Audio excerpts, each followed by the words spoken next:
2003년 11월 14일 밤 10시 15분.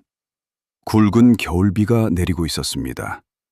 야간 자율학습을 마친 17살 이수진 양이 교문을 나섰습니다. 검은색 3단 우산을 쓰고 있었습니다. 학교 정문 앞에는 방범용 거울과 함께 구형 방범 CCTV가 한 대 설치되어 있었습니다.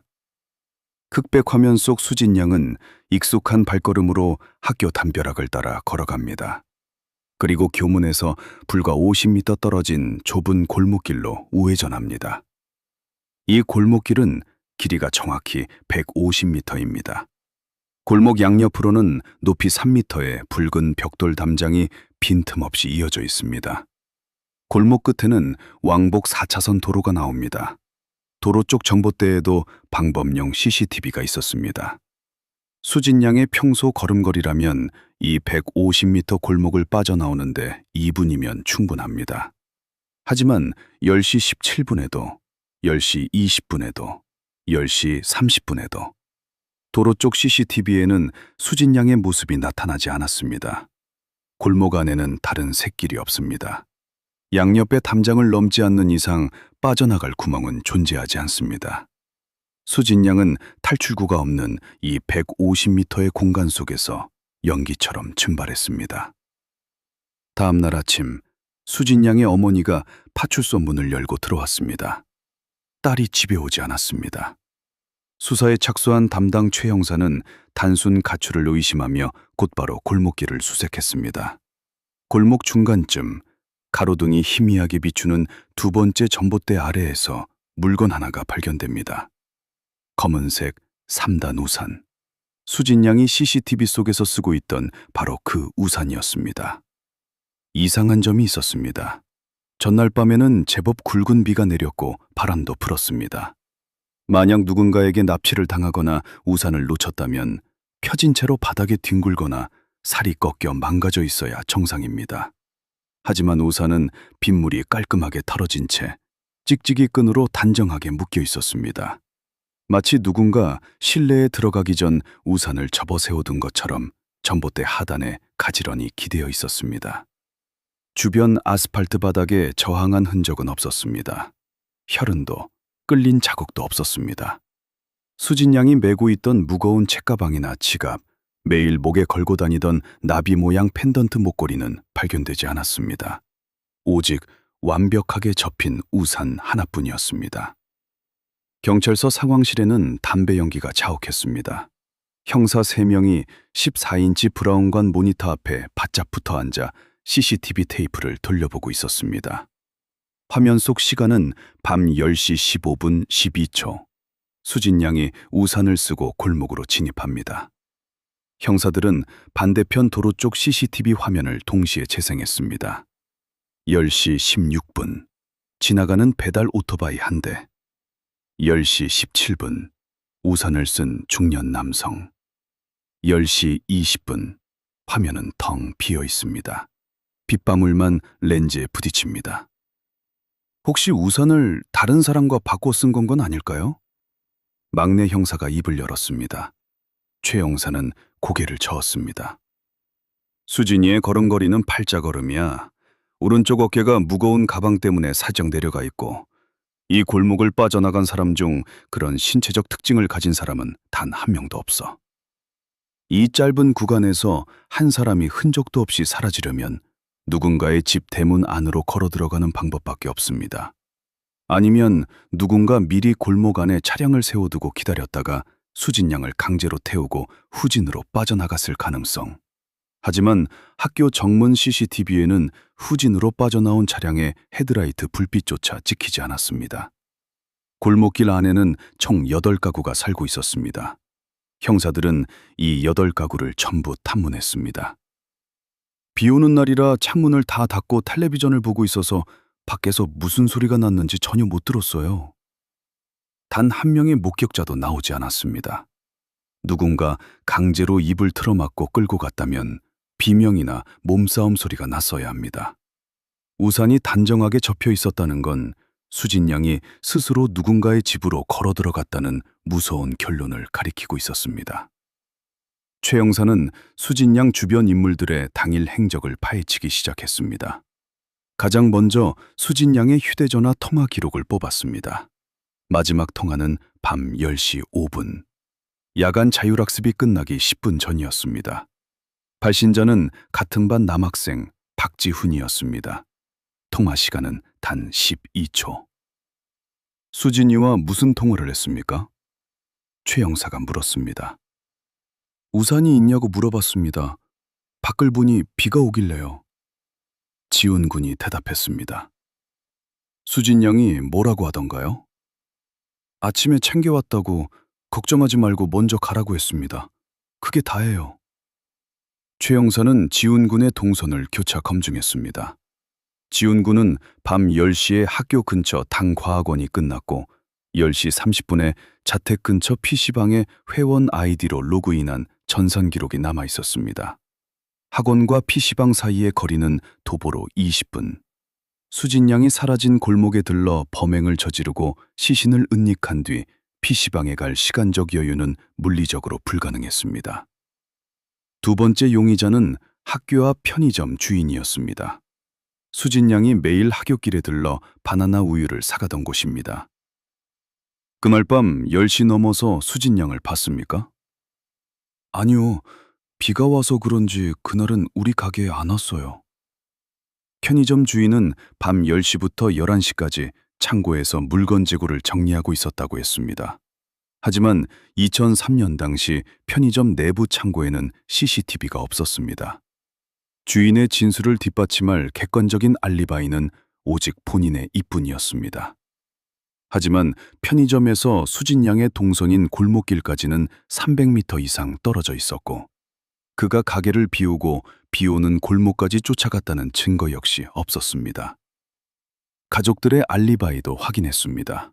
아버지는 무역회사 임원으로 사건 발생 일주일 전부터 베트남 하노이로 출장 중이었습니다. 출입국 기록과 현지 호텔 법인카드 결제 내역이 완벽하게 일치했습니다. 어머니는 밤 9시부터 11시 30분까지 아파트 분여회 정기회의에 참석 중이었습니다. 회의록 서명과 참석자 12명의 일관된 진술이 어머니의 알리바이를 철저하게 증명했습니다. 오빠는 강원도에서 군 복무 중이었습니다. 부대 위병소 출입 기록상 외출이나 휴가 기록은 없었습니다. 모두의 알리바이는 견고했습니다. 수사는 거대한 벽에 부딪혔습니다. 어머니는 파출소 의자에 앉아 초점 없는 눈으로 허공을 응시했습니다. 수진이는 겁이 많은 아이예요. 어두운 골목은 낮에도 혼자 걷기 싫어했어요. 어머니의 진술에 따르면 수진 양은 항상 가로등이 밝은 큰 길을 이용해 10분 정도 돌아오는 길을 택했다고 합니다. 하지만 그날 밤은 달랐습니다. 평소 절대 가지 않던 어둡고 좁은 150m 지름길을 택했습니다. 혹시 그날 수진이가 빨리 집에 와야 할 이유가 있었습니까? 최 형사가 조심스럽게 물었습니다. 어머니의 눈동자가 심하게 흔들렸습니다. 그날이 제 생일이었습니다. 경찰이 수진 양의 책상 서랍을 열었을 때 그 안에서 유명 제과점의 케이크 교환권이 발견되었습니다. 빨리 집에 가서 어머니의 생일을 축하해주고 싶었던 17살 딸은 쏟아지는 비를 뚫고 시간을 단축하기 위해 가장 어두운 지름길을 택했던 겁니다. 사건 발생 5일째, 수사가 제자리를 맴돌고 있을 때 국과수에서 우산에 대한 정밀 감식 결과서가 팩스로 도착했습니다. 우산 손잡이에서 지문은 발견되지 않았습니다. 빗물에 모두 씻겨 내려간 상태였습니다. 하지만 우산 끝, 아스팔트 땅에 닿는 플라스틱 팁 부분에서 미세한 흙먼지가 채취되었습니다. 단순한 진흙이나 모래가 아니었습니다. 붉은 빛을 띠는 입자가 굵은 점토질 흙. 주로 값비싼 동양난이나 분재를 키울 때 물빠짐을 위해 사용하는 저곡토였습니다. 수진 양의 집 베란다에는 화분이 단 하나도 없었습니다. 학교 화단이나 인근 공원의 흙도 일반적인 검은 배양토였습니다. 그렇다면 수진 양은 그날 밤 붉은 흙이 깔린 실내 어딘가에 우산을 짚고 서 있었다는 이야기입니다. 보고서를 읽어내려가던 최 형사의 시선이 하단에 적힌 작은 글씨에 멈췄습니다. 해당 토양 샘플에서 미량의 살충제 성분 메토밀 검출. 메토밀, 무생무취의 맹독성 농약입니다. 주로 농가에서 진딧물을 잡을 때 물에 희석해서 쓰는 약재였습니다.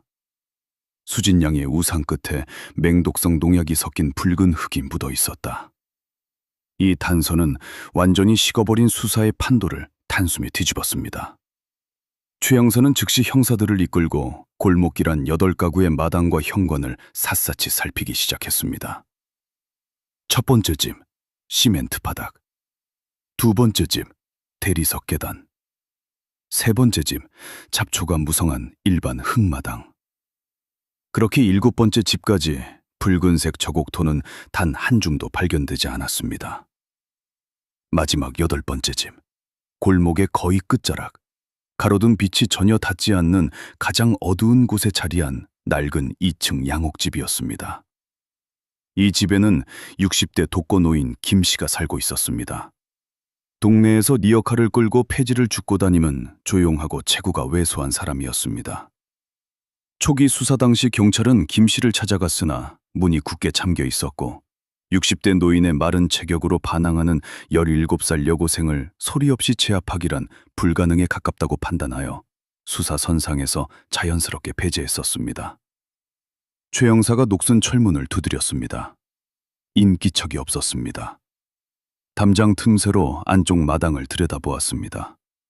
잡동사니가 쌓인 마당 한 구석, 낡은 투명 비닐하우스가 보였습니다.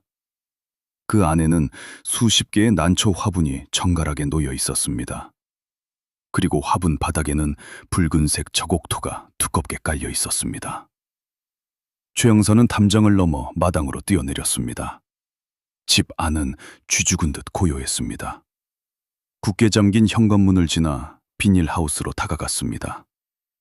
비닐하우스 한가운데 흙이 최근에 누군가 삽으로 파헤친 듯 엉망으로 흩어져 있었습니다. 최 형사는 구둣발로 붉은 흙을 조심스럽게 밀어냈습니다. 축축한 흙더미 아래에서 무언가 은색으로 반짝였습니다. 허리를 숙여 손으로 흙을 털어냈습니다. 가느다란 은색 체인, 그리고 끝에 달린 작은 나비 모양의 펜던트. 수진 양의 어머니가 말했던 딸이 항상 목에 걸고 다니던 바로 그 목걸이였습니다. 하지만 목걸이의 체인은 누군가 뒤에서 강하게 낚아채어 당긴 듯 흉측하게 끊어져 있었습니다. 그리고 바로 그 순간 등 뒤에 굳게 닫혀있던 낡은 양옥집의 현관문이 찰컥 소리를 내며 안에서 열렸습니다. 과연 열린 문 뒤에는 누가 서 있었을까요? 여고생은 대체 왜 이 집 마당에 목걸이를 남긴 채 사라져야만 했을까요? 철컥, 녹슨 철문이 열렸습니다. 최 형사는 허리춤의 3단봉으로 손을 뻗었습니다. 하지만 문 뒤에 선 사람은 60대 독거노인 김 씨가 아니었습니다. 30대 중반의 건장한 남성. 그는 한 손에 검은색 비닐봉지를 든 채 최 형사를 멍하니 바라보고 있었습니다. 누구십니까? 최 형사가 물었습니다. 이 집 조카 되는 사람입니다. 누구시죠? 남자가 대답했습니다. 그는 자신을 노인 김 씨의 조카 강민철이라고 소개했습니다. 최 형사는 경찰 신분증을 내밀며 마당에서 발견된 수진 양의 목걸이에 대해 추궁했습니다. 강민철의 표정은 평온했습니다. 삼촌은 지금 집에 안 계십니다. 일주일 전부터 결핵으로 도립병원에 입원해 계시거든요. 저는 삼촌 부탁으로 집이 비어 있으니 가끔 들러 개밥을 주러 온 것뿐입니다. 최 형사는 즉시 무전기를 들고 도립병원 원무과에 사실 조회를 요청했습니다. 5분 뒤 회신이 왔습니다. 강민철의 말은 사실이었습니다. 노인 김 씨는 사건 발생 3일 전부터 1인 격리병동에 입원 중이었습니다. 사건 당일 이 낡은 양옥집은 완벽하게 비어 있었습니다. 선생님은 11월 14일 밤 10시경에 어디 계셨습니까? 야간 교대 근무 중이었습니다. 안산에 있는 자동차 부품 공장입니다. 강민철의 알리바이 역시 견고했습니다. 공장의 출퇴근 지문 인식 기록과 작업장 내부에 설치된 CCTV에 그의 모습이 선명하게 남아 있었습니다. 노인도 조카도 범인이 아니었습니다. 그렇다면 누군가 이 집이 빈집이라는 사실을 미리 알고 의도적으로 이 마당을 범행 장소로 선택했다는 뜻이 됩니다. 수진 양은 우산을 전봇대에 세워둔 채 제 발로 어둠이 깔린 빈집 마당으로 걸어 들어왔습니다. 그리고 그곳에서 누군가에게 목걸이가 뜯겨나갈 정도의 물리적 압력을 받았습니다. 최 형사는 감식반을 호출했습니다. 빈집 전체에 대한 대대적인 정밀 수색이 시작되었습니다. 안방과 거실에는 먼지가 하얗게 쌓여 있었습니다. 누군가 침입한 흔적은 없었습니다. 감식반의 시선이 머문 곳은 집 뒤편 굳게 잠긴 보일러실이었습니다. 보일러실 문에는 흠집 하나 없는 새 은색 자물쇠가 채워져 있었습니다. 이 자물쇠는 언제 채운 겁니까? 최 형사가 물었습니다. 모르겠습니다. 삼촌은 원래 자물쇠 같은 건 안 쓰십니다. 조카가 대답했습니다. 절단기가 동원되었습니다. 굵은 쇠사슬이 둔탁한 소리를 내며 끊어지고 뻑뻑한 철문이 열렸습니다. 코를 찌르는 강렬한 냄새가 훅 끼쳐왔습니다. 락스 냄새였습니다. 창문 하나 없는 3평 남짓한 좁은 보일러실 바닥은 방금 물 청소를 마친 것처럼 축축하게 젖어 있었습니다. 불을 끄고 암막 커튼을 친 뒤 루미놀 용액을 분사했습니다. 어둠 속에서 형광 푸른빛이 서서히 떠올랐습니다. 바닥 한가운데 사람 한 명이 누울 수 있을 정도의 직사각형 크기로 선명한 혈흔 반응이 나타났습니다. 누군가 이곳에서 피를 흘렸고 독한 락스를 부어 증거를 인멸했습니다. 감식반원이 바닥에 배수구 거름망을 핀셋으로 들어 올렸습니다. 긴 머리카락 뭉치가 엉켰었습니다. 수진 양의 혈액형은 O형입니다. 배수구에서 채취한 혈흔과 머리카락의 DNA 분석 결과가 나오기까지는 48시간이 필요했습니다. 하지만 최 형사는 직감했습니다. 수진 양은 이 좁고 차가운 보일러실 바닥에서 쓰러졌습니다. 문제는 시신이었습니다. 집안 어디에도 시신을 은닉할 만한 공간은 없었습니다. 마당의 흙을 모두 파헤쳤지만 목걸이 외에는 아무것도 나오지 않았습니다. 범인은 이 밀폐된 골목길 안에서 살인을 저지른 뒤 시신을 외부로 빼돌렸습니다. 어떻게 가능했을까요? 150m 골목길의 유일한 출구인 도로 쪽 CCTV에는 그 어떤 수상한 차량도 무거운 짐을 든 사람도 찍히지 않았습니다. 최 형사는 다시 처음으로 돌아갔습니다. 범인은 수진 양을 이 빈집으로 유인할 수 있을 만큼 가까운 사람이어야 합니다. 그리고 비 오는 밤 무거운 짐을 들키지 않고 골목 밖으로 옮길 수 있는 완벽한 수단을 가진 사람이어야 합니다. 경찰은 수진 양 주변 인물들의 알리바이를 다시 토마 위에 올렸습니다. 이번에는 진술이 아닌 2003년 당시 존재했던 모든 디지털 기록을 동원했습니다. 가장 먼저 의심을 받은 것은 마지막 통화자 같은 반 박지훈 군이었습니다. 지훈 군은 밤 10시 30분에 PC방에 있었다고 했습니다. PC방 사장도 이를 확인해 주었습니다. 최 형사는 해당 PC방의 회원 관리 서버 컴퓨터 하드디스크를 압수수색했습니다. 당시에는 PC방 요금을 정산하기 위해 카운터 메인 컴퓨터에 모든 손님의 로그인 기록과 사용 시간이 분 단위로 텍스트 파일 형태로 저장되었습니다. 박지훈 학생의 아이디 접속 기록입니다. 출력된 A4 용지에는 지훈 군의 아이디가 밤 10시 32분에 로그인된 것으로 남아 있었습니다. 알리바이는 사실인 것처럼 보였습니다. 하지만 최 형사는 거기서 멈추지 않았습니다. 지훈 군이 즐겨하던 온라인 게임 회사의 본사 서버 관리팀에 공문을 보냈습니다. 아이디 접속 후 실제 게임 내에서 캐릭터가 이동하거나 사냥을 한 마우스 클릭 데이터 통계를 요구했습니다. 일주일 뒤 게임 회사에서 우편물이 도착했습니다. 최 형사는 서류를 넘기다 한 페이지에서 시선을 멈췄습니다. 밤 10시 32분. 지훈 군의 아이디로 게임에 접속했습니다. 하지만 그 후 2시간 40분 동안 캐릭터는 마을 광장에 가만히 서 있기만 했습니다. 단 한 번의 마우스 클릭도, 단 한 번의 키보드 입력도 없었습니다. 로그아웃이 된 시간은 새벽 1시 15분.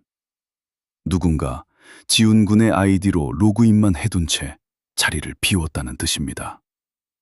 최 형사는 지훈 군을 다시 취조실로 불렀습니다. 11월 14일 밤, PC방에 로그인만 해놓고 어디를 갔지? 지훈 군의 얼굴이 하얗게 질렸습니다. 그는 입술을 달달 떨며 고개를 숙였습니다. 형사님, 제가 안 그랬어요. 정말이에요. 그럼 2시간 40분 동안 어디 있었는지 증명해. 네가 안 했다는 걸 증명할 수 있는 건 네 알리바이뿐이야. 지훈 군이 더듬거리며 입을 열었습니다. 그날 밤 학교 체육관 뒷창문으로 몰래 들어갔어요. 왜? 수진이 자리에 선물을 놓고 오려고요. 다음 날이 수진이 생일이거든요. 서프라이즈를 해주고 싶었어요. 최 형사는 뒤통수를 세게 얻어맞은 듯한 충격을 받았습니다. 어머니의 진술이 완전히 거짓이었습니다. 수진 양의 어머니는 파출소 조사 당시 딸이 자신의 생일을 축하해주기 위해 케이크 교환권을 들고 일찍 오려 했다고 진술했습니다. 하지만 진짜 생일은 어머니가 아니라 딸인 수진 양이었습니다. 왜 어머니는 딸의 생일을 자신의 생일이라고 거짓말을 했을까요? 최 형사는 즉시 증거물 보관함에 있던 수진 양의 유품, 유명 제과점의 케이크 교환권을 다시 꺼냈습니다. 교환권 뒷면에는 발행 일자와 결제 내역이 작은 도장으로 찍혀 있었습니다. 최 형사는 제과점 본사에 연락해 해당 교환권의 영수증 원본 기록을 추적했습니다. 11월 14일 오후 4시, 누군가 신용카드로 케이크 교환권을 결제했습니다. 영수증에 서명된 결제자의 이름, 그것은 수진 양도 어머니도 아니었습니다. 결제자는 바로 강원도 전방부대에서 군 복무 중이라 결코 밖으로 나올 수 없었다던 수진 양의 친오빠였습니다. 부대 위병소에서 한 발자국도 나가지 않았다던 오빠의 신용카드가 어떻게 사건 당일 오후 4시 서울 한복판의 제과점에서 결제될 수 있었을까요? 완벽해 보였던 가족들의 알리바이가 하나둘씩 기괴한 소리를 내며 붕괴하기 시작했습니다. 과연 그날 밤 낡은 양옥집 보일러실에서 수진 양을 기다리고 있었던 사람은 누구였을까요? 오빠는 왜 동생의 생일 케이크를 사고도 군대에 있었다고 거짓말을 했을까요? 강원도 인제군의 한 보병 사단. 최 형사는 위병소 면회실에 앉아 있었습니다. 맞은편에는 짧은 머리의 이수진 양 친오빠 이진우 병장이 굳은 얼굴로 앉아 있었습니다. 11월 14일 오후 4시, 서울 강남의 제과점에서 내 신용카드로 케이크 교환권이 결제됐어. 최 형사가 영수증 사본을 책상 위에 던졌습니다. 휴가 나간 후임에게 카드를 빌려준 겁니다. 이 병장이 대답했습니다. 그 후임 이름이 뭐지? 김태영 상병입니다. 최 형사는 즉시 김태영 상병의 휴가 기록을 대조했습니다. 김 상병은 사건 당일 휴가를 나간 것이 맞았습니다. 하지만 제과점이 있던 강남이 아니라 부산 자택으로 향하는 기차표 발권 기록이 확인되었습니다. 최 형사는 강남 제과점 바로 옆에 위치한 은행 365 코너의 외부 방범 카메라 녹화본을 이미 확보한 상태였습니다. 오후 4시 5분, 제과점에서 나와 은행 앞을 지나가는 내 모습이 카메라에 선명하게 찍혔어. 군복이 아니라 검은색 점퍼를 입고 있더군. 이 병장의 눈동자가 거칠게 흔들렸습니다. 기록은 거짓말을 하지 않습니다. 최 형사는 헌병대의 협조를 얻어 부대 행정반 컴퓨터 서버를 압수수색했습니다. 휴가대장 한 구석에서 삭제된 텍스트 파일 하나가 복구되었습니다. 이 병장은 11월 13일부터 15일까지 2박 3일의 포상 휴가를 받았습니다. 하지만 행정병이었던 동기에게 부탁해 전산망에 자신의 휴가 기록을 입력하지 않도록 조작한 것이었습니다. 그는 서류상 부대에 있었지만 실제로는 서울에 있었습니다. 왜 휴가 기록을 지웠지? 부모님 모르게 다녀오고 싶었습니다. 여자친구와 헤어져서 마음이 복잡했거든요. 그럼 동생 생일 케이크는 왜 샀나? 집에 잠깐 들러서 수진이 책상에 몰래 올려두고 나올 생각이었습니다. 정말입니다. 하지만 이 병장의 진술은 또 다른 기록 앞에서 산산조각났습니다. 최 형사는 이 병장 명의의 휴대전화 기지국 발신 위치를 추적했습니다. 사건 당일 밤 10시 15분. 수진 양이 골목길로 걸어 들어가던 바로 그 시간. 이 병장의 휴대전화 전원이 꺼진 마지막 기지국 위치는 수진 양의 집에서 불과 500m 떨어진 낡은 양옥집 반경 안이었습니다. 이 병장은 수진 양이 사라진 그 좁은 골목길 어딘가에 숨죽이고 서 있었습니다. 최 형사는 수사의 방향을 가족 전체로 돌렸습니다. 수진 양 어머니의 알리바이, 아파트 분여회 정기회의 기록을 다시 검토했습니다. 밤 9시부터 11시 30분까지 진행된 회의. 참석자 12명의 서명이 담긴 회의록은 완벽해 보였습니다. 하지만 최 형사는 사람의 기억보다 기계의 기록을 믿었습니다. 아파트 엘리베이터에는 CCTV가 없었지만 1층 현관에는 비밀번호를 누르고 들어가는 자동문이 있었습니다. 이 자동문의 개폐 기록은 관리사무소 메인 서버에 숫자로 남습니다. 최 형사는 어머니가 거주하는 백사동 자동문 출입 로그를 뽑았습니다. 11월 14일 밤, 분여회 회의장인 관리동에서 백사동으로 들어간 비밀번호 입력 기록을 뒤졌습니다. 밤 9시 45분, 어머니의 고유 비밀번호가 눌러졌습니다. 밤 10시 50분, 다시 한번 어머니의 비밀번호가 눌러졌습니다. 어머니는 밤 9시 45분에 두통을 핑계로 회의장을 빠져나갔습니다. 그리고 10시 50분에 다시 돌아왔죠. 12명의 부녀 회원들은 평소 친하게 지내던 어머니를 위해 회의록에 대신 서명을 해준 겁니다. 최 형사가 취조실 탁자를 두드렸습니다. 어머니는 입을 굳게 다물었습니다. 수진 양이 좁은 골목으로 들어간 시간은 밤 10시 15분. 어머니의 알리바이가 비어있는 1시간 5분의 시간과 정확하게 겹칩니다.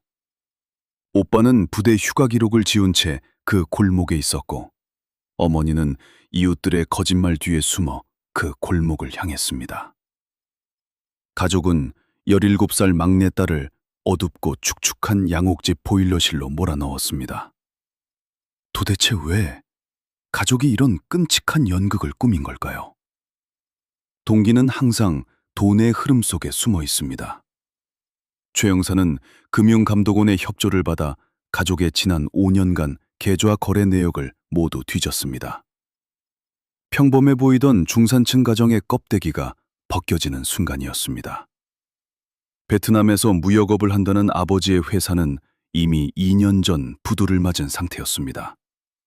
서울의 40평대 아파트는 제2금융권의 한도 끝까지 근저당이 잡혀 있었고 매달 내야 하는 이자만 1,000만 원이 넘었습니다. 그리고 사건 발생 정확히 3달 전인 8월 14일, 어머니의 이름으로 6개의 서로 다른 생명보험사에 새로운 보험이 가입되었습니다. 피보험자는 막내딸 이수진. 사망 시 수령할 수 있는 보험금의 총액은 15억 원이었습니다. 미성년자 사망보험금으로는 이례적으로 거대한 액수였습니다. 보험 가입 서류의 서명란에는 어머니의 필적과 함께 군대에 있던 이 병장의 연대 보증 서명이 적혀 있었습니다. 가족은 무너지는 집안을 일으키기 위해 가장 어리고 힘없는 존재를 제물로 선택했습니다. 하지만 여전히 풀리지 않는 거대한 의문이 남아 있었습니다. 골목 안 빈집에서 살해했다면 도대체 어떻게 시신을 밖으로 빼돌렸을까요? 양옆이 높은 담장으로 막힌 골목의 유일한 출구는 도로 쪽 CCTV가 비치고 있는 단 한 곳뿐이었습니다. 비 오는 밤, 그 누구도 수상한 짐을 들고 골목을 빠져나가지 않았습니다. 차량의 출입도 없었습니다. 경찰서 상황실 모니터 앞. 최 형사는 사건 당일 밤 10시 15분부터 자정까지의 도로 쪽 CCTV 화면을 1배속으로 다시 틀었습니다. 수십 번도 더 본 화면이었습니다. 빗방울이 떨어지는 흑백 화면 속 지나가는 사람들의 우산과 배달 오토바이만이 무심히 화면을 스쳐 지나갔습니다. 밤 11시 10분, 화면 한 구석에 무언가 나타났습니다. 최 형사는 화면을 일시 정지시켰습니다. 골목 안쪽에서 누군가 천천히 도로 쪽으로 걸어 나오고 있었습니다. 노란색 판초 우위를 푹 눌러 쓴 사람. 그의 손에는 커다란 손수레가 쥐어져 있었습니다. 손수레 위에는 납작하게 짓눌린 폐지 더미가 산처럼 쌓여 있었고 빗물에 젖지 않도록 두꺼운 청색 비닐 덮개가 씌워져 있었습니다. 노란 우위를 입은 사람은 손수레를 묵묵히 끌고 CCTV 화면 밖으로 사라졌습니다. 초기 수사 때 형사들은 이 장면을 대수롭지 않게 넘겼습니다. 낡은 양옥집에 사는 독거노인 김 씨가 평소처럼 폐지를 줍고 골목을 나서는 모습이라고 단정했기 때문입니다. 수사 기록에도 폐지 수집 노인 1명 통과라고만 짧게 적혀 있었습니다. 하지만 노인 김 씨는 사건 당일 결핵으로 도립병원 격리병동에 누워 있었습니다. 저 노란 우이, 저 사람 누구야? 막내 형사가 화면을 가리키며 소리쳤습니다. 손수레를 끄는 사람의 걸음걸이는 60대 결핵 환자의 것이 아니었습니다. 비탈진 골목을 무거운 짐을 싣고도 흔들림 없이 밀고 올라가는 강인한 팔과 보폭. 폐지더미 아래에는 무언가 부피가 큰 덩어리가 숨겨져 있었습니다. 15억 원의 보험금. 서류를 조작하고 사라진 오빠. 이웃의 등 뒤에 숨은 어머니.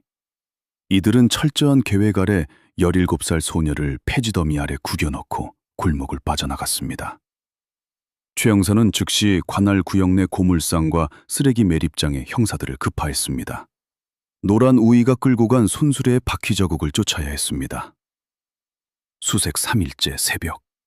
사건 현장에서 5km 떨어진 외곽의 불법 폐차장 구석에서 형사 한 명이 손전등을 비추며 멈춰섰습니다. 무성한 잡초 사이에 차박힌 낡은 손수레 한 대. 그 위에는 청색 비닐 덮개가 찢어진 채 덮여 있었습니다. 최 형사가 다가가 비닐 덮개를 걷어냈습니다. 폐지 더미는 온데간데 없었습니다. 대신 그 안에는 진흙으로 범벅이 된 노란색 판초 우위가 허물처럼 버려져 있었습니다. 우위 안쪽에는 검붉게 굳어버린 핏자국이 선명했습니다. 최 형사는 장갑을 끼고 노란 우위의 주머니를 뒤졌습니다.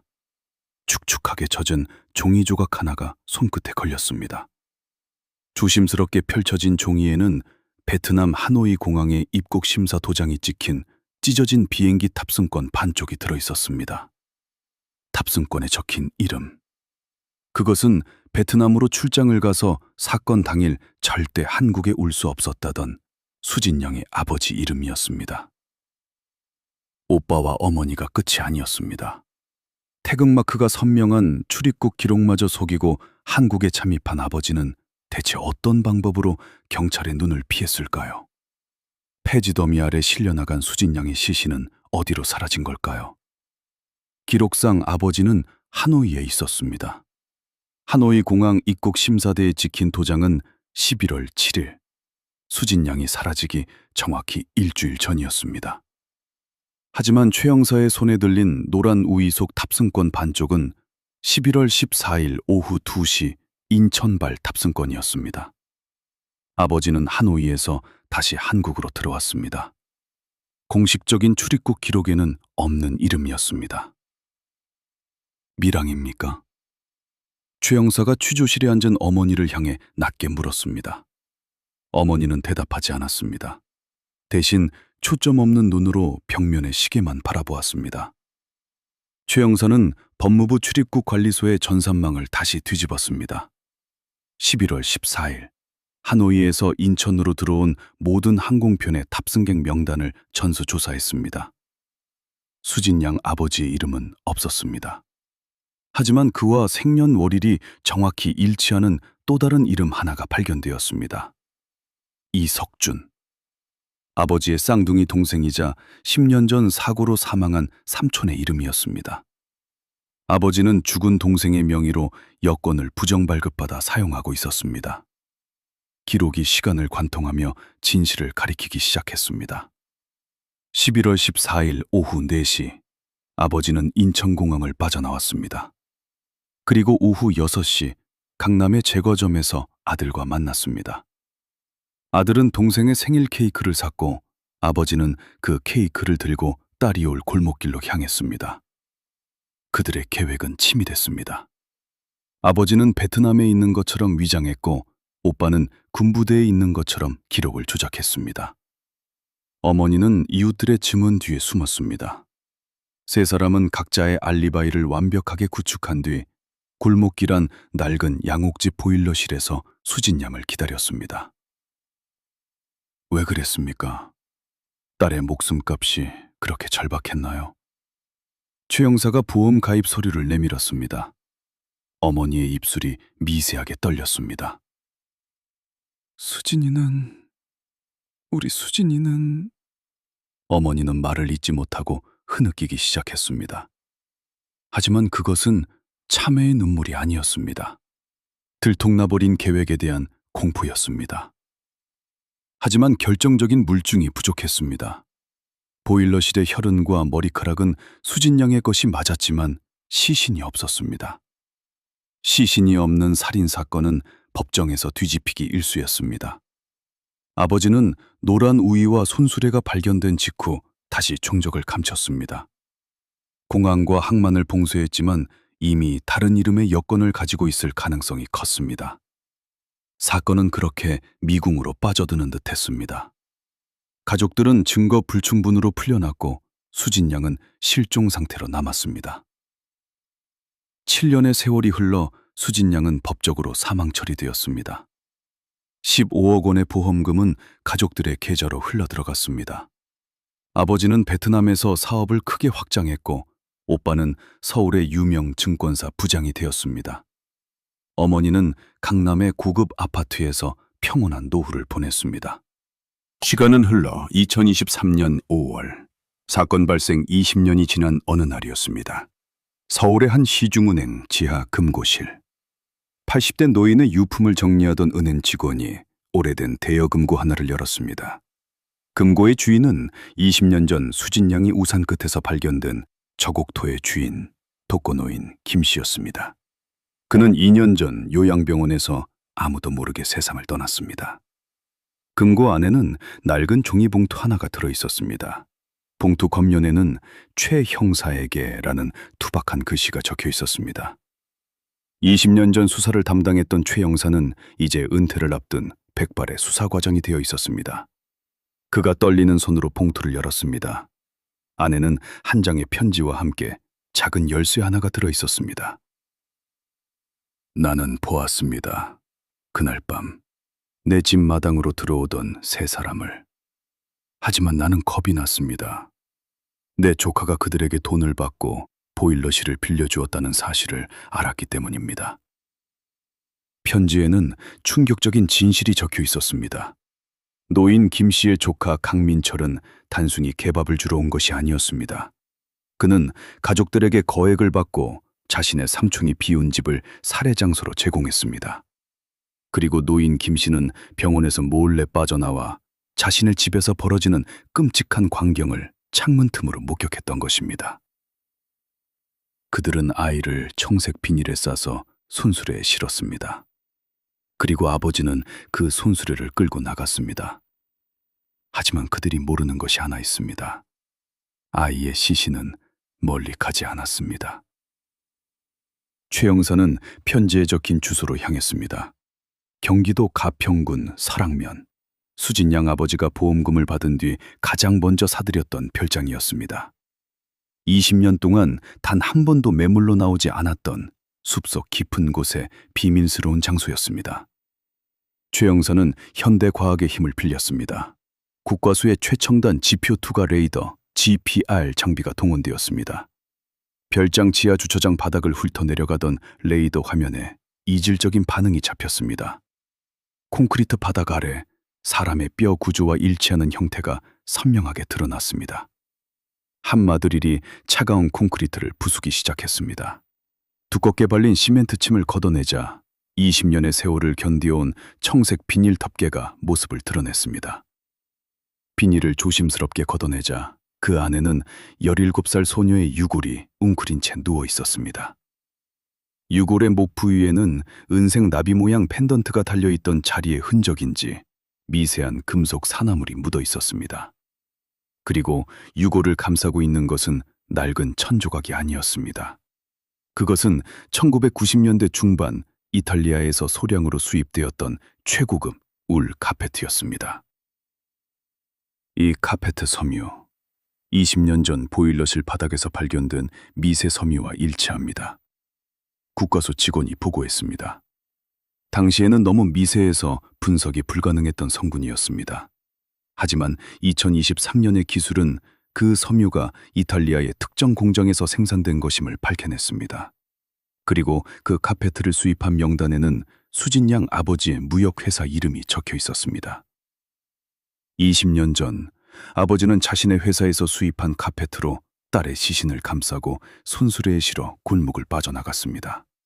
그리고 자신의 별장 지하에 딸을 묻고 그 위에 콘크리트를 타설했습니다. 그 위에서 그는 20년 동안 와인을 마시고 파티를 열며 평온한 삶을 누렸습니다. 진실이 수면 위로 떠오르자 이제 남은 것은 심판뿐이었습니다. 최 형사는 체포영장을 발부받아 이제는 대기업 임원이 된 오빠와 강남 아파트에 있는 어머니, 그리고 베트남에서 귀국하던 아버지를 동시에 급습했습니다. 취조실의 공기는 20년 전보다 더 차갑게 가라앉았습니다. 최 형사는 이제 더 이상 묻지 않았습니다. 대신 과학이 찾아낸 증거들을 하나씩 그들의 앞에 펼쳐놓았습니다. 20년이면 충분히 도망쳤다고 생각했겠지. 최 형사가 아버지를 매섭게 노려보았습니다. 과연 취조실의 무거운 침묵을 깨고 처음으로 입을 연 사람은 누구였을까요? 그리고 그들이 밝힌 범행 당일의 진짜 타임라인은 어떤 모습이었을까요? 취조실의 공기는 무거웠습니다. 백발이 된 최 형사는 세 개의 방을 번갈아 오갔습니다. 1번 방에는 유명 증권사 부장이 된 오빠 이진우, 2번 방에는 강남 최고급 아파트에 거주하는 어머니, 3번 방에는 베트남에서 성공한 사업가로 돌아온 아버지가 앉아 있었습니다. 세 사람은 사전에 치밀하게 입을 맞춘 듯 완벽한 침묵을 유지했습니다. 최 형사는 1번 방의 묵직한 철문을 열었습니다. 최고급 맞춤 정장을 입은 이진우가 의자에 비스듬히 기대어 앉아 있었습니다. 그의 입가에는 여유로운 미소가 걸려 있었습니다. 형사님, 사람을 단단히 잘못 보셨습니다. 저는 그 시간에 PC방에 있었다는 기록이... 최 형사는 대답 대신 들고 있던 서류 봉투를 뒤집었습니다. 책상 위로 국과수 감식 사진 수십 장이 쏟아져 내렸습니다. 가평 별장 지하실에 파헤쳐진 콘크리트 바닥, 지표 투과 레이더, 찍히 낀 붉은 파장, 찢겨진 청색 비닐 덮개, 그리고 흙투성이가 된 1990년대 수입산 이탈리아 울카페트. 마지막으로 은색 나비 모양 펜던트가 덩그러니 놓여있는 온전한 형태의 유골 사진이었습니다. 이진우의 시선이 유골 사진에 닿았습니다. 여유롭던 웃음기가 단숨에 증발했습니다. 숨소리가 거칠어졌습니다. 공소시효는 끝났습니다. 20년이나 지났잖아요. 그가 마른 침을 삼키며 말했습니다. 최 형사가 무미 건조한 목소리로 쐐기를 박았습니다. 2015년에 이른바 태완 입법으로 형사소송법이 개정됐지. 2000년 8월 1일 이후 발생한 1급 살인 사건은 공소시효가 영구 폐지됐어. 네 동생이 죽은 건 2003년 11월 14일이야. 너희는 단 하루도 시효를 인정받지 못해. 엘리트 증권맨의 견고했던 일상이 산산조각 나는 순간이었습니다. 최 형사는 이진우의 맞은편 의자를 바짝 당겨 앉았습니다. 저 카페트 수입 명의는 아버지 회사, 별장 매입자도 아버지, 꼼짝없이 아버지가 주범으로 무기징역을 살게 생겼군. 넌 적당히 방조범 정도로 빠져나가고 싶겠지? 이진우의 눈동자가 심하게 흔들렸습니다. 그가 두 손으로 얼굴을 쓸어내리며 고개를 저었습니다. 아버지가 한 게 아닙니다. 그럼 누가 했지? 어머니입니다. 이진우의 입에서 20년 동안 콘크리트 아래 묻혀있던 그날의 끔찍한 타임라인이 토해져 나오기 시작했습니다. 당시 가족은 처참하게 무너지고 있었습니다. 아버지의 무역회사는 연쇄 부도를 맞았고 매일 밤 사채업자들이 아파트 현관문을 부수고 들어와 행패를 부렸습니다. 사건 발생 정확히 2달 전인 9월, 가족 3사람은 식탁에 마주 앉았습니다. 막내 수직 양만 야간 자율학습으로 집에 없는 늦은 밤이었습니다. 어머니가 먼저 입을 열었습니다. 수진이의 이름으로 15억 원짜리 생명보험에 가입했다고 했습니다. 누구 하나 죽어야 이 지옥이 끝납니다. 어머니가 덤덤하게 말했습니다. 아버지는 고개를 푹 숙인 채 줄담배만 피웠습니다. 이진우는 군부대 행정반에서 발생한 횡령 사고를 덮기 위해 당장 3천만 원이 급한 상황이었습니다. 3사람은 가장 어리고 방어 능력이 없는 막내를 희생양으로 삼기로 무언의 합의를 마쳤습니다. 철저한 역할 분담과 알리바이 조작이 기획되었습니다. 11월 14일 사건 당일, 아버지는 일주일 전 베트남으로 출국하여 완벽한 부재 증명을 만들었습니다. 그리고 당일 죽은 쌍둥이 동생의 위조 여권으로 인천공항을 통해 한국에 잠입했습니다. 이진우는 동기에게 부탁해 자신의 휴가 기록을 부대 전산망에서 지운 뒤 강남 제과점에서 케이크를 샀습니다.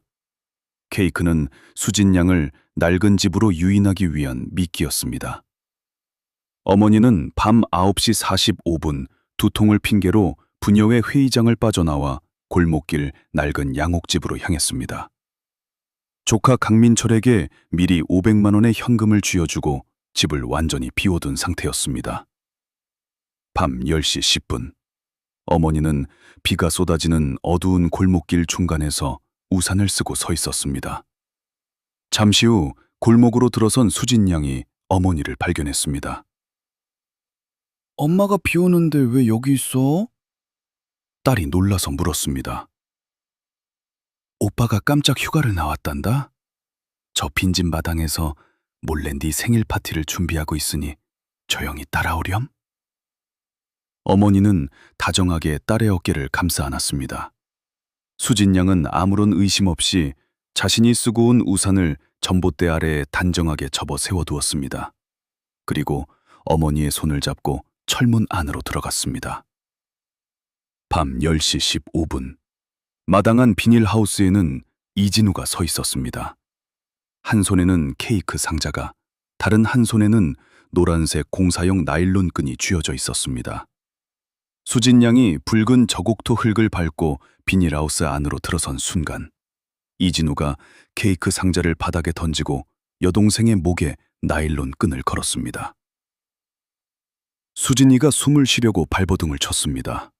목걸이를 쥐어뜯다가 체인이 끊어지면서 바닥에 떨어졌죠.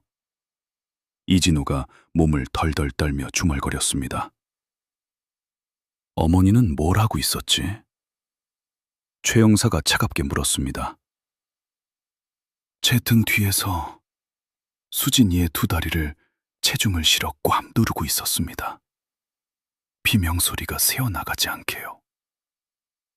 가장 안전해야 할 가족의 품이 17살 소녀에게는 가장 끔찍한 처형장이 되었습니다. 밤 10시 20분, 수진 양의 숨이 완전히 멎었습니다. 2사람은 축 늘어진 시신을 보일러실로 옮겼습니다. 잠시 후 어둠 속에서 아버지가 나타났습니다. 아버지는 자신이 수입했던 이탈리아산 최고급 울 카페트를 어깨에 메고 있었습니다. 아버지는 수진이의 얼굴을 보지 못했습니다. 어머니가 이미 청색 비닐로 아이를 꽁꽁 싸매두었거든요. 아버지는 묵묵히 시신을 카페트로 한 번 더 감쌌습니다. 그리고 노란색 판초우이를 뒤집어 쓴 채 폐지도미로 위장한 손수레에 시신을 실었습니다. 아버지가 쏟아지는 비를 뚫고 골목을 빠져나가는 동안 어머니와 이진우는 각자의 자리로 흩어졌습니다. 이진우는 다시 PC방으로 달려가 보란듯이 아이디를 로그인시켰고, 어머니는 아파트 부녀회 회의장으로 돌아가 아무 일 없었다는 듯 이웃들과 웃으며 다과를 나누었습니다. 이것이 지난 20년 동안 15억 원의 피 묻은 돈과 맞바꾼 그들의 완벽한 알리바이의 실체였습니다. 최 형사는 조서를 챙겨 1번 방을 나왔습니다. 그리고 2번 방의 문을 열었습니다. 어머니는 여전히 꼿꼿하고 우아한 자세로 앉아 있었습니다. 아들이 방금 모든 걸 자백했습니다. 어머니가 직접 다리를 누르셨다고 하더군요. 최 형사가 조서를 테이블 위에 툭 던졌습니다. 어머니의 입꼬리가 기괴하게 비틀려 올라갔습니다. 그 아이가 그렇게 말하던가요? 그녀는 종이컵에 담긴 차가운 물을 한 모금 마셨습니다. 틀렸습니다. 그날 비닐하우스 안에서 목에 끈을 조인 건 접니다. 진우는 겁에 질려 구석에서 벌벌 떨고만 있었어요. 반항하는 애의 다리를 깔고 앉은 게 바로 그 애입니다. 최 형사의 미간이 좁혀졌습니다. 살인의 주동자와 시된자가 서로에게 책임을 떠넘기며 진흙탕 싸움을 시작하고 있었습니다. 가족이라는 이름으로 뭉쳐 17살 소녀를 도축했던 그들은 이제 살기 위해 서로의 목에 칼에 쑤셔넣고 있었습니다. 누가 직접 목을 졸랐는지는 재판에서 가려지겠죠. 당신들 모두 피를 나는 공범이니까요. 최 형사가 자리에서 일어섰습니다. 그런데 말입니다. 어머니가 나지막한 목소리로 최 형사를 불러 세웠습니다. 그날 밤 보일러실에서 피가 났다고 했죠? 경찰이 루미놀 반응을 찾았다고? 그렇습니다. 감식 결과가 남겨져 있죠. 우리는 수진이의 목만 졸랐습니다. 피 한 방울 흘리지 않았어요. 락스를 부은 적도 배수구를 물로 청소한 적도 없습니다. 어머니의 건조한 눈빛은 결코 거짓말을 하고 있지 않았습니다. 오빠 이진우 역시 끈으로 목을 졸랐다고 자백했을 뿐 날카로운 흉기를 사용했다는 말은 단 한마디도 없었습니다. 그렇다면 20년 전 보일러실 바닥에 직사각형 모양으로 흥건하게 고여있던 누군가 독한 낙수로 급하게 지워야만 했던 그 대량의 혈흔은 대체 누구의 것이었을까요? 최 형사의 뇌리에 20년 전 기록 하나가 날카롭게 스치고 지나갔습니다. 수진 양의 우산 끝에 묻어있던 메토밀. 진딧물을 잡을 때 쓰는 무색무취의 맹독성 농약. 그 농약은 대체 왜 비 오는 날 하굣길 우산 끝에 묻어 있었을까요? 그리고 가평 별장 콘크리트 아래서 발굴된 수진 양의 유골에는 왜 우측 갈비뼈 3개가 예리한 톱날 같은 것에 의해 절단된 끔찍한 흔적이 남아 있었을까요? 완벽하게 다쳤다고 생각했던 20년 전의 타임라인 속에 가족 3사람조차 전혀 눈치채지 못했던 제사의 괴물이 숨을 죽이고 있었습니다. 빈집 마당에서 벌어진 잔혹한 살인극을 어둠 속에서 조용히 지켜보다가 가장 끔찍한 방식으로 개입한 자. 은행 금고에 최 형사에게라는 편지를 남기고 죽은 독거노인 김 씨는 정말 아무것도 모르는 가엾은 목격자에 불과했을까요? 국과수 부검실. 차가운 금속 테이블 위에 수진 양의 유골이 놓여 있었습니다. 백발의 최 형사와 법의학자가 유골의 우측 갈비뼈 3개를 들여다보고 있었습니다. 뼈의 단면은 매끄럽지 않았습니다. 무언가에 짓눌려 부러진 골절의 형태가 아니었습니다. 미세하고 일정한 간격에 긁힌 자국. 그것은 톱니가 있는 예리한 금속 도구, 즉 소형 쇠톱에 의해 의도적으로 절단된 흔적이었습니다. 목을 졸라 살해한 뒤 왜 시신의 갈비뼈를 톱으로 잘라냈을까? 가족들은 피 한 방울 흘리지 않았다고 자백했습니다. 시신을 카페트로 감싼 아버지 역시 뼈를 자를 시간적 여유나 동기가 없었습니다. 최 형사는 독거노인 김 씨가 남긴 편지를 다시 펼쳤습니다. 나는 보았습니다. 라는 문장 뒤에 숨겨진 진실을 찾아야 했습니다. 최 형사는 다시 시중은행 지하 금고실로 향했습니다. 노인 김 씨가 20년 동안 유지했던 대여 금고, 편지가 담겨 있던 종이봉투를 꺼낸 텅 빈 금고 안쪽을 랜턴으로 비추었습니다. 금고 바닥에 얇은 철판이 덧대어져 있었습니다. 지렛대를 넣어 철판을 뜯어냈습니다. 그 아래 작은 비밀 공간에서 검은색 벨벳 상자 하나가 나왔습니다. 상자를 열었습니다. 그 안에는 밀봉된 투명한 유리병이 들어 있었습니다. 병 안에는 부패를 막기 위한 포르말린 용액이 가득 차 있었고 그 용액 속에 엄지손가락만한 뼈조각 3개가 하얗게 가라앉아 있었습니다. 수진 양의 우측 갈비뼈였습니다. 뼈의 끝 부분에는 붉은색 흙먼지가 단단하게 굳어 있었습니다. 저곡토, 그리고 미량의 살충제 메토밀 성분. 20년 전 수진 양의 우산 끝에서 발견되었던 바로 그 흙이었습니다. 최 형사는 노인 김 씨의 지난 20년간 금융 거래 내역을 모조리 추적했습니다. 리어카를 끌고 폐지를 줍던 60대 노인의 통장. 그 통장에는 사건 발생 한 달 뒤인 2003년 12월부터 매달 정확히 15일에 500만 원씩 정체불명의 법인 계좌로부터 돈이 입금되고 있었습니다. 20년 동안 단 한 번도 밀리지 않고 입금된 돈의 총액은 무려 12억 원에 달했습니다. 입금한 법인의 이름은 수진 양 아버지의 무역회사였습니다. 그리고 노인이 요양병원에 입원하기 직전 마지막으로 3억 원이라는 거액이 일시불로 이체되었습니다. 수진 양의 사망보험금 15억 원이 고스란히 노인 김 씨의 통장으로 흘러 들어간 것입니다. 최 형사는 취조실 3번당의 문을 열었습니다. 아버지는 책상에 엎드려 있었습니다. 최 형사는 아무 말 없이 검은색 벨벳 상자와 20년치 은행 거래 내역서를 책상 위에 올려놓았습니다. 서류를 확인한 아버지의 얼굴에서 핏기가 완전히 사라졌습니다. 그의 입술이 파르르 떨리더니 이내 짐승의 울음소리 같은 오열이 터져나왔습니다. 그 영감탱이는 사람이 아니라 악마였습니다. 아버지가 머리를 쥐어뜯으며 절규했습니다. 20년 동안 철저하게 묻혀있던 그날 밤의 남은 조각들이 드디어 하나로 맞춰지기 시작했습니다. 사건 당일 밤 10시, 도립병원 격리병동에 있던 노인 김 씨는 몰래 병원을 빠져나왔습니다. 자신이 키우던 귀한 동양란에 진딧물이 생겼다는 사실이 떠올라 맹독성 살충제인 메토밀을 뿌리기 위해서였습니다. 비를 맞으며 낡은 양옥집으로 돌아온 노인은 마당 비닐하우스에서 약을 치다가 발밑에 깔린 붉은 저곡토를 밟았습니다. 밤 10시 15분, 비닐하우스 밖에서 발소리가 들렸습니다. 노인은 숨을 죽였습니다. 조카가 돈을 받고 집을 비워주기로 했다는 사실을 알고 있었기에 누군가 미래를 즐기러 온 것이라 짐작했습니다. 하지만 비닐하우스 투명한 천 너머로 그가 목격한 것은 치정극이 아니었습니다. 이웃집 모자가 17살 막내딸의 목을 조르는 끔찍한 살인 현장이었습니다.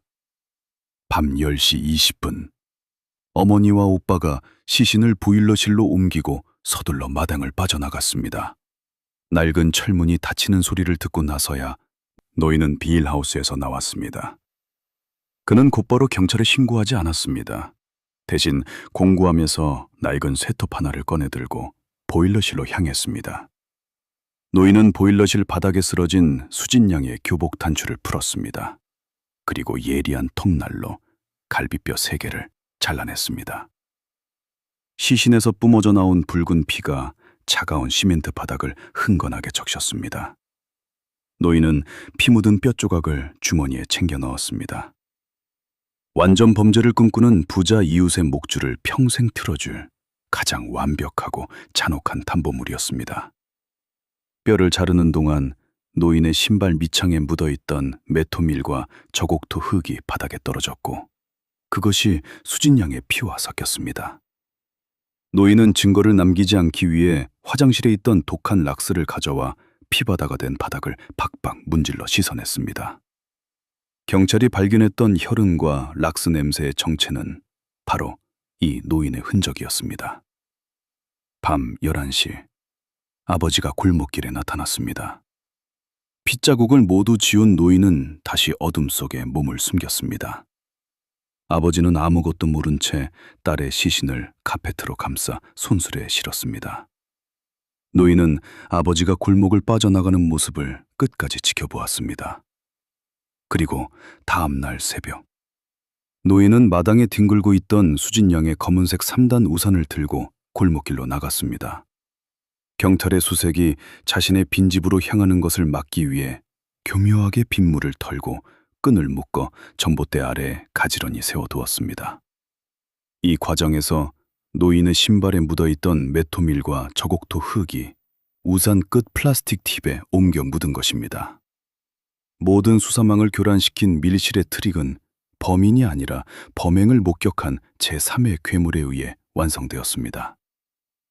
일주일 뒤, 아버지가 별장 지하실에 시신을 묻고 완벽한 알리바이를 자축하고 있을 때 그의 사무실로 작은 소포 하나가 배달되었습니다.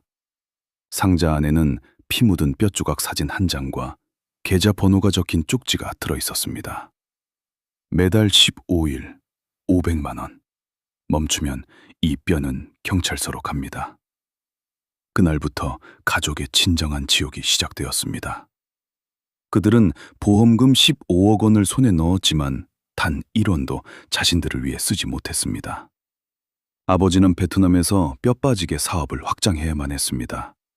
한 달이라도 입금이 늦어지면 노인은 아버지가 한국에 올 때마다 공항 입국장 멀리서 노란색 판초 우의를 입고 서서 그를 지켜보았습니다. 오빠 이진우가 엘리트 증권사 부장이 되어 반낮 없이 일했던 이유도, 어머니가 강남 아파트에서 매일 밤 강력한 수면제에 취해 살아야 했던 이유도 모두 노인의 끝없는 협박 때문이었습니다. 가족은 17살 딸을 도축하여 가난에서 벗어났다고 믿었지만 실상은 폐지를 줍는 노인의 평생 노예로 전락한 것이었습니다.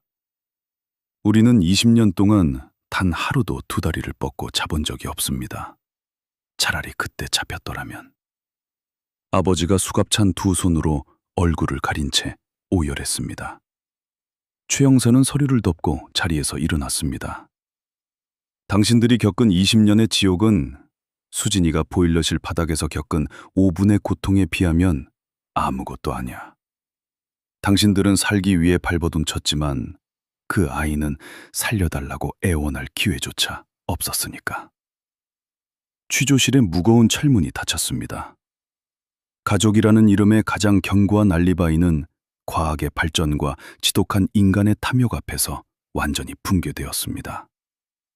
1995년 이탈리아산 카페트, 20년의 세월을 견딘 은행 금고, 그리고 뼈조각에 묻은 한 줌의 붉은 흙. 기계와 기록은 20년 전 그날 밤 150m 좁은 골목길의 진실을 단 1초의 오차도 없이 기억하고 있었습니다. 자신의 생일날 가족의 손에 목이 졸리고 이웃의 톱날에 뼈가 잘려나갔던 17살 소녀 이수진. 가평의 차가운 콘크리트 아래 묻혀있던 소녀의 유골은 사건 발생 7,305일 만에 따뜻한 햇살을 맞으며 가족의 곁이 아닌 그녀를 끝까지 포기하지 않았던 한 늙은 형사의 곁에서 평온한 안식을 찾았습니다. 가장 가까운 사람이 가장 무서운 악마가 되는 세상. 과연 당신의 오늘 밤은 안전하십니까? 지금까지 형사반장이었습니다. 시청해 주셔서 감사합니다. 시청하고 계신 지역과 소감을 댓글로 남겨주세요. 한 분 한 분 인사드리겠습니다. 구독은 영상 제작에 큰 힘이 됩니다. 감사합니다.